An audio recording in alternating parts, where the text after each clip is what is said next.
10월 27일 목요일 새벽 기도회를 시작하겠습니다. 사도신경을 고백하시고 찬송가 545장을 부르신 후에 하나님의 말씀을 함께 나누겠습니다. 오늘 하나님께서 저희에게 허락하신 말씀은 창세기 40장 9절부터 23절까지의 말씀입니다. 술 맡은 관원장이 그의 꿈을 요셉에게 말하여 이르되 내가 꿈에 보니 내 앞에 포도나무가 있는데 그 나무에 세 가지가 있고 싹이 나서 꽃이 피고 포도송이가 익었고 내 손에 바로의 잔이 있기로 내가 포도를 따서 그 즙을 바로의 잔에 짜서 그 잔을 바로의 손에 들였노라. 요셉이 그에게 이르되 그 해석이 이러하니 세 가지는 사흘이라. 지금부터 사흘 안에 바로가 당신의 머리를 들고 당신의 전직을 회복시키리니 당신이 그 전에 술 맡은 자가 되었을 때에 하던 것 같이 바로의 잔을 그의 손에 드리게 되리이다. 당신이 잘 되시거든 나를 생각하고 내게 은혜를 베풀어서 내 사정을 바로에게 아뢰어 이 집에서 나를 건져 주소서. 나는 히브리 땅에서 끌려온 자요 여기서도 옥에 갇힐 일은 행하지 아니하였나이다. 떡 굽는 관원장이 그 해석이 좋은 것을 보고 요셉에게 이르되 나도 꿈에 보니 흰떡 세 광주리가 내 머리에 있고 맨 윗 광주리에 바로를 위하여 만든 각종 구운 음식이 있는데 새들이 내 머리에 광주리에서 그것을 먹더라. 요셉이 대답하여 이르되 그 해석은 이러하니 새 광주리는 사흘이라. 지금부터 사흘 안에 바로가 당신의 머리를 들고 당신을 나무에 달리니 새들이 당신의 고기를 뜯어 먹으리이다 하더니 제3일은 바로의 생일이라. 바로가 그의 모든 신하를 위하여 잔치를 베풀 때에 술 맡은 관원장과 떡 굽는 관원장에게 그의 신하들 중에 머리를 들게 하니라. 바로의 술 맡은 관원장은 전직을 회복하며 그가 그 잔을 바로의 손에 받들어 드렸고 떡 굽는 관원장은 매달리니 요셉이 그들에게 해석함과 같이 되었으나 술 맡은 관원장이 요셉을 기억하지 못하고 그를 잊었더라. 아멘. 오늘 본문 말씀은 어제 본문에 이어 요셉이 술 맡은 관원장과 떡 굽는 관원장의 꿈을 해석해 주는 내용이 나옵니다. 어떤 내용인지 함께 보도록 하겠습니다.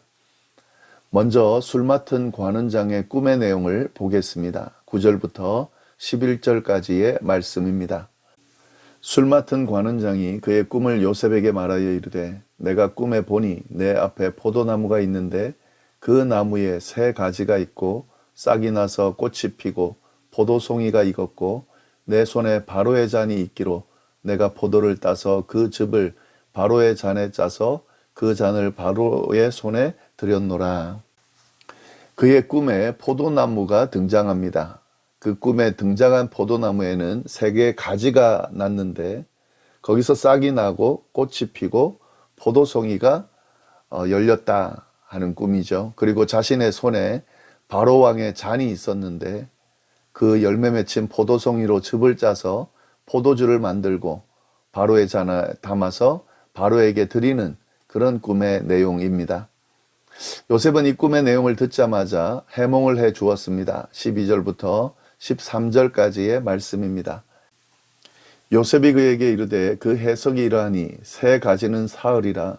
지금부터 사흘 안에 바로가 당신의 머리를 들고 당신의 전직을 회복시키리니 당신이 그 전에 술 맡은 자가 되었을 때에 하던 것 같이 바로의 잔을 그의 손에 드리게 되리이다. 세 가지는 3일을 의미하는 것이고요. 이 의미는 지금부터 3일 안에 술 맡은 관원장이 복직이 되어서 다시 바로의 잔에 술을 담아 바로에게 드리게 될 것이라는 내용입니다. 그 꿈은 아주 좋은 꿈이죠. 복직되는 꿈이기 때문에 술 맡은 관원장의 꿈은 좋은 꿈이었습니다. 두 번째로 떡 굽는 관원장의 꿈의 내용을 보겠습니다. 그는 술 맡은 관원장의 꿈의 해석이 좋은 것을 보고 아마 기대감을 가지고 요셉에게 이야기를 했을 것으로 보이는데요. 16절 17절 말씀입니다. 떡 굽는 관원장이 그 해석이 좋은 것을 보고 요셉에게 이르되 나도 꿈에 보니 흰떡 새 광주리가 내 머리에 있고 맨 윗 광주리에 바로를 위하여 만든 각종 구운 음식이 있는데 새들이 내 머리의 광주리에서 그것을 먹더라. 이 떡 굽는 관원장의 꿈에는 흰떡 새 광주리가 등장하는데 그 새 광주리는 떡 굽는 관원장의 머리에 있었습니다.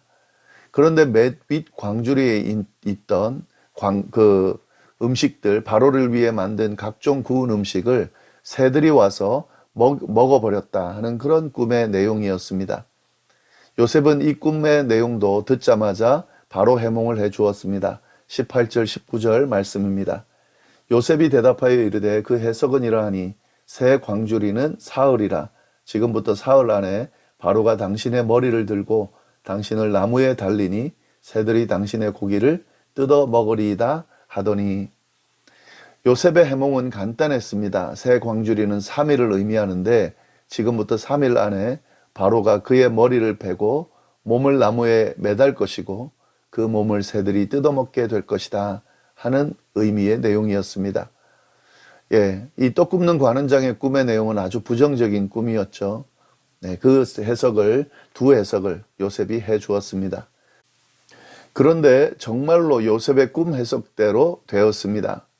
3일 뒤에 바로의 생일이 있었는데 그때 잔치를 베풀고 술 맡은 관원장과 떡 굽는 관원장을 잔치에 불러들였습니다.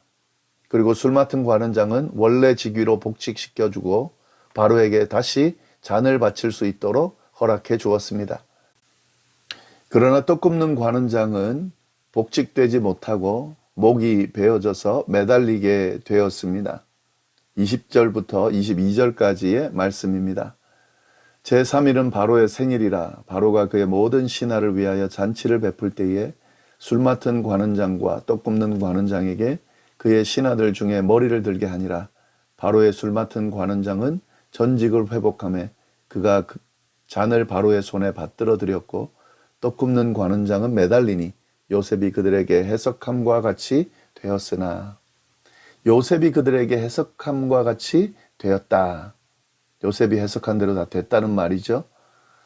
예, 여기서 이 요셉이 어떤 과정을 거쳐서 꿈 해석을 했는지는 나오지 않습니다. 언뜻 보기에는 바로 듣자마자 해석한 것처럼 보이지만 여기서 우리가 분명히 기억할 것은 이 요셉의 모든 해석은 하나님의 손에 의해서 주어졌다 하는 거죠.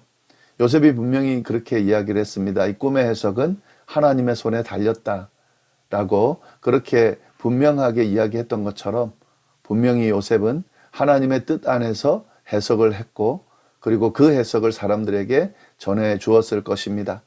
결국 이 말은 뭐냐면 요셉의 해석처럼 되었다. 다시 말해서 하나님의 뜻 안에서 모든 것이 이루어졌다. 하나님께서 계시에 보여준 대로 그 뜻대로 이루어졌다 하는 것이죠. 이 부분을 우리가 잘 기억해야 되겠습니다. 그리고 오늘 말씀을 통해서 한 가지 꼭 봐야 되는 부분이 있습니다. 이 요셉은 술 맡은 관원장의 꿈을 듣고 그리고 해석해 주면서 그가 풀려나 복직될 것이라는 것을 분명히 알았습니다. 그래서 그에게 자신의 사정을 아뢰면서 도움을 요청합니다. 14절 말씀인데요. 당신이 잘 되시거든 나를 생각하고 내게 은혜를 베풀어서 내 사정을 바로에게 아뢰어 이 집에서 나를 건져 주소서.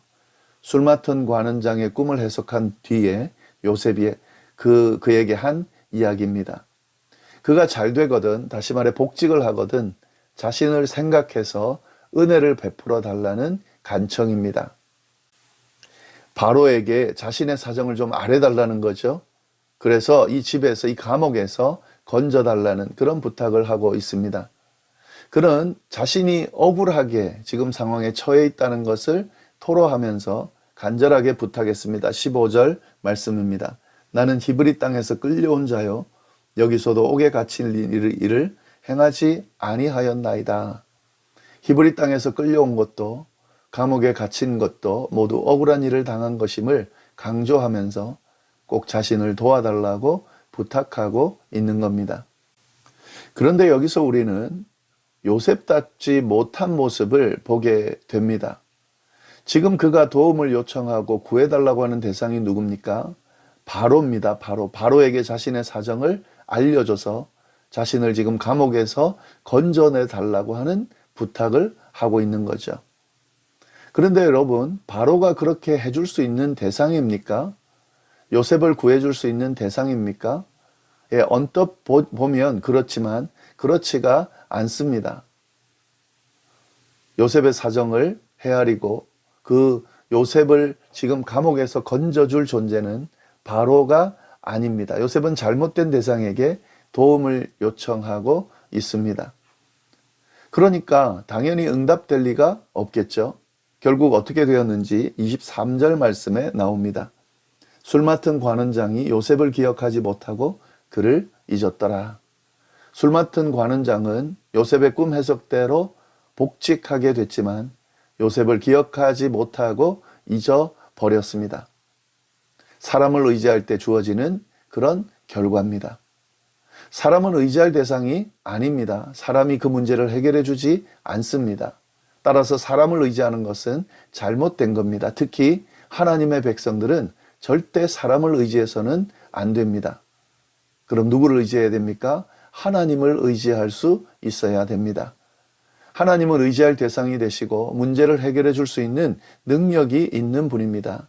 그리고 모든 문제를 해결해 줄 근원이 되시는 분이십니다. 술 맡은 관원장은 요셉을 기억하지 못하고 잊어버렸습니다. 그런데 하나님은 어떻게 했습니까? 하나님은 잊지 않았습니다. 하나님께서는 요셉을 기억하고 계셨고 결국 그를 감옥에서 건져 주셨습니다. 감옥에서 건져 주실 뿐만 아니라 애굽의 총리로 세워 주셨습니다. 하나님은 신실하게 요셉을 붙드시고 인도해 주셨습니다. 요셉이 하나님을 잘 신실하게 의지하다가 어떻게 이 바로를 의지하며 바로에게 도움을 요청하려고 생각했는지 우리는 충분히 이해할 수는 있죠. 그만큼 힘들었던 거죠. 억울했던 거죠. 요셉도 지칠 수 있었던 거죠. 그러나 그 사정을 이해한다 할지라도 그것이 바른 모습은 아니라는 거죠. 사람은 의지할 대상이 아닙니다. 하나님의 백성들은 오직 하나님을 신뢰하고 하나님을 의지할 수 있어야 합니다. 그럴 때 하나님의 도우심과 인도하심을 받을 수 있습니다. 우리의 삶이 사람을 의지하는 삶이 아니라 하나님을 의지하는 삶이 될 수 있기를 간절히 바랍니다. 그래서 하나님의 인도하심 아래 요셉처럼 형통한 삶을 살 수 있게 되기를 간절히 바랍니다. 기도하겠습니다. 하나님 아버지 감사합니다. 귀한 말씀으로 오늘 하루를 시작할 수 있게 해주셔서 감사합니다. 날마다 하나님의 말씀과 함께하는 삶이 될 수 있도록 인도하여 주옵소서. 오늘 특별히 요셉의 모습을 통하여 무엇을 의지하고 무엇이 우리의 의지의 대상이 되는지 바르게 알려주셔서 감사합니다.